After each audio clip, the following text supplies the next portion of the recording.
Se confirma la postulación del presidente de Venezuela, Nicolás Maduro, para una segunda reelección que le aseguraría otro mandato de 6 años en los comicios del 28 de julio. En tanto, en la oposición todavía no hay claridad respecto de quién enfrentaría a Maduro. Un nuevo ataque en la Franja de Gaza, en el campo de refugiados en Nuseirat, dejó alrededor de 20 personas muertas. En tanto, las 200 toneladas de ayuda humanitaria transportadas en el barco de la ONG Open Arms ya fueron descargadas, aunque se mantiene la incertidumbre por la distribución. Y en el segundo día de las elecciones presidenciales en Rusia, Moscú denuncia nuevos intentos de penetrar su territorio desde Ucrania. Según el Ministerio de Defensa, las incursiones militares fueron repelidas. En tanto, Ucrania lanzó ataques sobre 3 refinerías en la región de Samara, a más de 1000 kilómetros de la frontera. ¿Qué tal? ¿Cómo están ustedes? Bienvenidos a las noticias en France 24. Los invito a que actualicemos. Comenzamos este bloque con la elección de Nicolás Maduro como candidato a la reelección presidencial en Venezuela. El actual presidente fue escogido por el Partido Gobernante Socialista Unido para postularse para otro mandato en las elecciones del 28 de julio de 2024. En el poliedro de Caracas, en Venezuela, Nicolás Maduro aceptó la elección de su partido. Escuchemos sus palabras. Yo estoy aquí por el pueblo. Por eso que hoy, 16 de marzo, de este año 2024, acepto la candidatura presidencial para los comicios del 28 de julio. La acepto, la asumo. Y con el apoyo del pueblo iremos a una nueva victoria de las fuerzas bolivarianas y chavistas. En tanto, aún no hay claridad respecto de la oposición de cara a la carrera presidencial en Venezuela, con la contrincante más fuerte, María Corina Machado, inhabilitada para poder candidatearse como opción. El camino de Nicolás Maduro a la presidencia parece estar escrito. Previamente conversamos con Walter Molina, politólogo, quien profundizó en la figura de la oposición en Venezuela. Veamos. No, Luis Ratti es una figura sin peso alguno, es alguien que trabaja directamente bajo las órdenes de Nicolás Maduro, del chavismo. Es un mandadero de este tipo de situaciones, ¿no?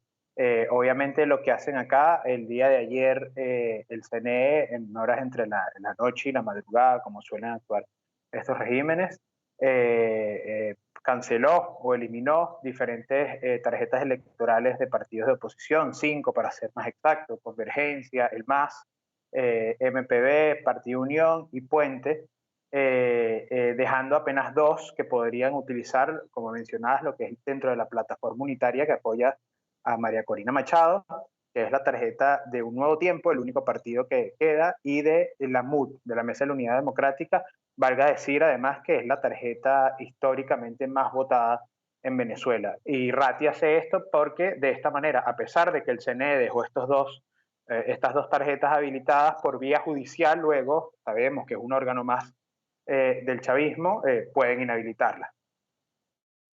Vamos ahora a Brasil. Reaparece en público el expresidente de ese país, Jair Bolsonaro. Su intervención ocurre un día después de que una investigación policial revelara que el ex líder de extrema derecha intentara cooptar a los jefes militares del país en un supuesto plan golpista. En su aparición, Bolsonaro dijo que no teme ser juzgado, aunque no se refirió específicamente a las acusaciones hechas por 2 comandantes de las Fuerzas Armadas. Escuchemos sus declaraciones. Yo soy un paralelepípedo.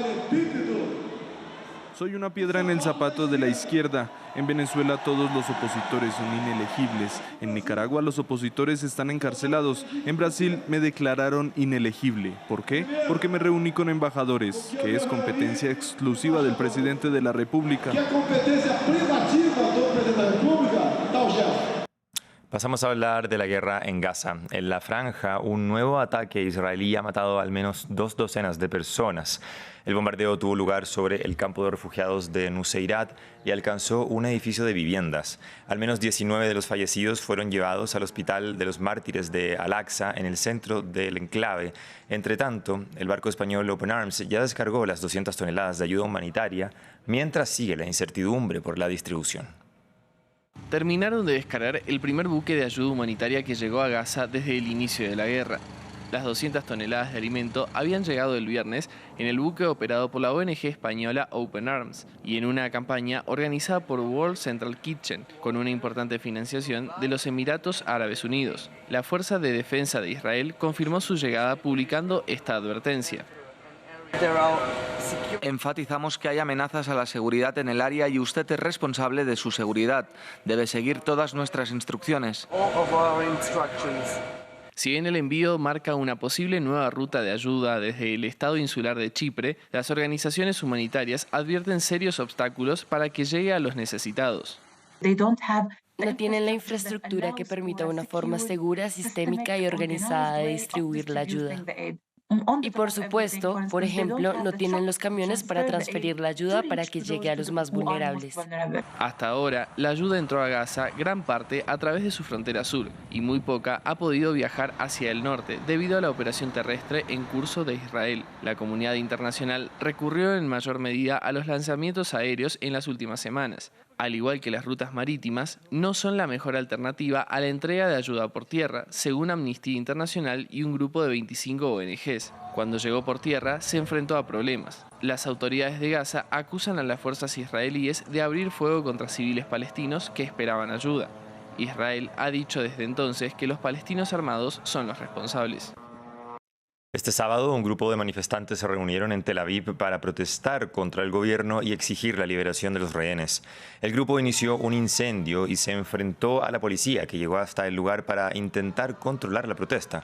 Los manifestantes cantaron, ondearon banderas y pancartas para pedir un alto al fuego y la pronta liberación de los rehenes, mientras la cifra de muertos en Gaza ya se eleva a los 31.533.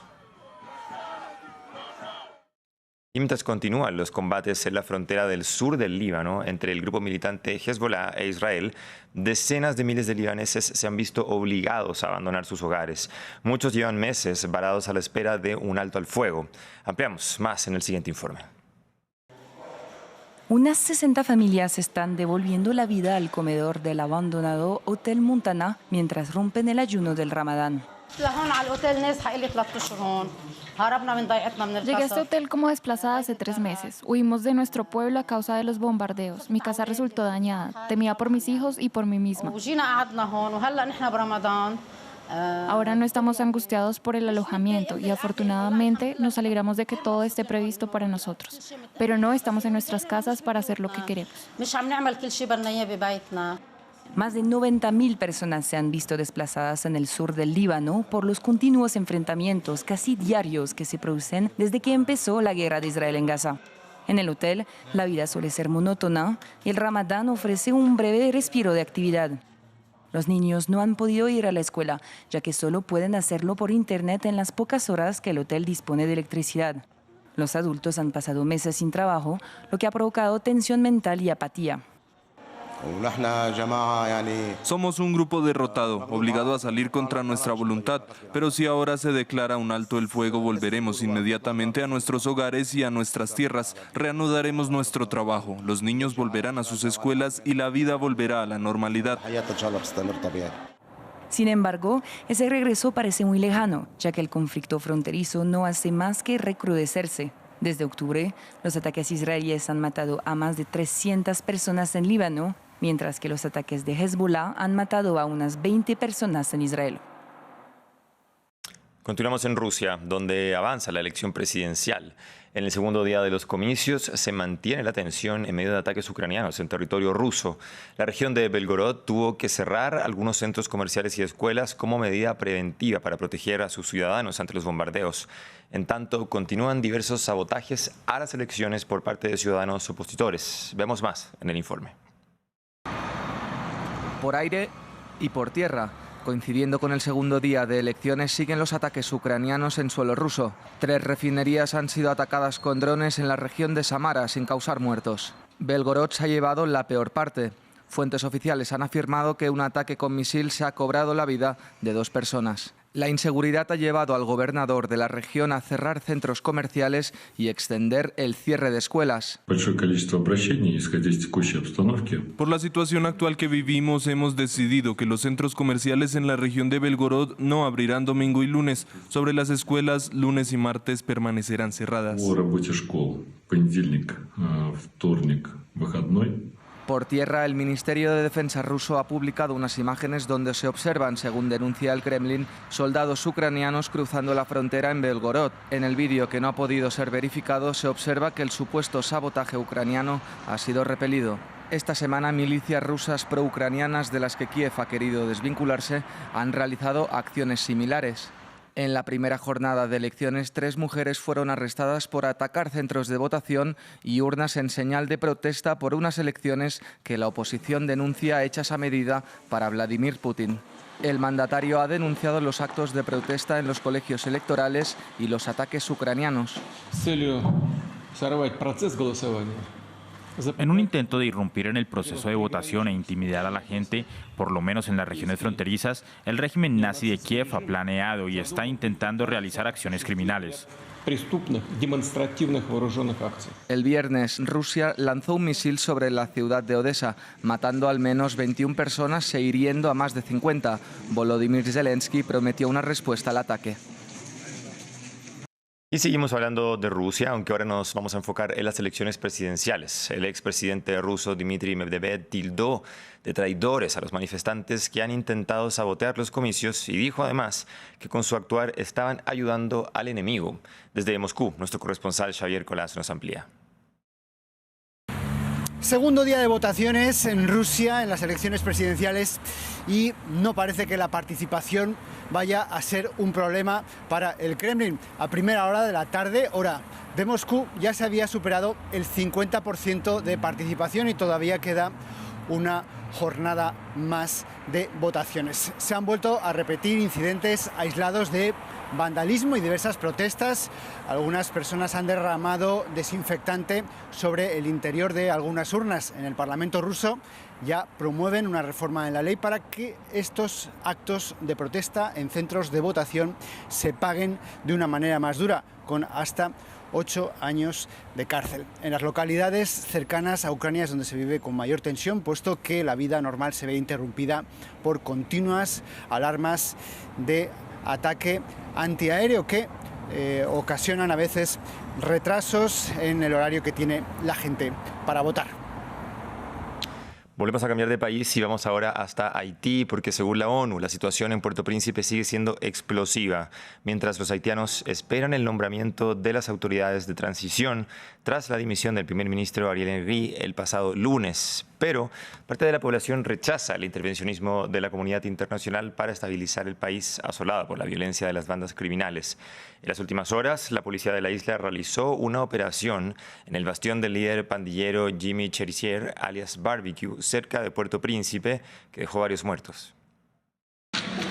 Sumida en el caos y la incertidumbre, en Haití sigue la espera de un gobierno de transición. CARICOM dio hasta este sábado a las partes para llegar a un acuerdo sobre la composición del Consejo Presidencial de Transición. El primer ministro Ariel Henry anunció esta semana que renunciará al cargo cuando se nombren las nuevas autoridades después de una reunión de la CARICOM con representantes haitianos de las Naciones Unidas y los Estados Unidos. Mientras en las calles de Puerto Príncipe crece la impaciencia y algunos habitantes rechazan que países extranjeros impongan nuevos dirigentes. Este es nuestro país y los extranjeros no tienen que meterse en nuestros asuntos. Es nuestro país y las responsabilidades de unirnos y ponerlo en orden es nuestro. Los blancos no deben meterse en nuestros asuntos. En lugar de mejorar la situación, la empeoran.